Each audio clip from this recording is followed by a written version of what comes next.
Hello বন্ধুরা, আমি হলাম সন্দীপ। আর তোমাদের সামনে নিয়ে চলে আসলাম আজকে ডায়মন্ড হারবার নগেন্দ্রবাজারের ফিশ মার্কেটের ছোটো ছোটো তথ্য, যেখানে তোমরা দেখতে পাবে মাছের দাম মূল্য বেড়েছে কি কমেছে। আর তোমরা দেখতে পাচ্ছ ইলিশ মাছ পা দিয়ে সরাচ্ছে, মানে এত সস্তা কমে বিক্রয় হচ্ছে ইলিশ মাছের মার্কেট। এতটা ডাউন হয়ে গেছে যে ইলিশ মাছ পা দিয়ে ক্রয় করতে হচ্ছে, মানে পা দিয়ে সরাতে হচ্ছে, গ্রেডিং করতে হচ্ছে। আর তোমরা এখন দেখবে প্রত্যেক ঘরে ইলিশ। আর ভাগ্যবশত একটি ঘরে বা দুটি ঘরে পম্পের মাছ দেখা দিয়েছে, যার পরিমাণে প্রচুর পরিমাণে পম্পেট। আর এইগুলো হচ্ছে ক্যাডেল ফিশ, সাপ্লাই মাছ।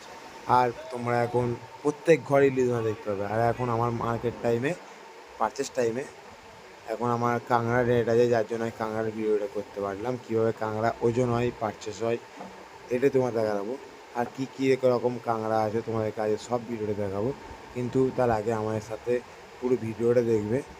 আর অবশ্যই একটা কমেন্ট করে যাবে বন্ধুরা, ছোট্ট করে।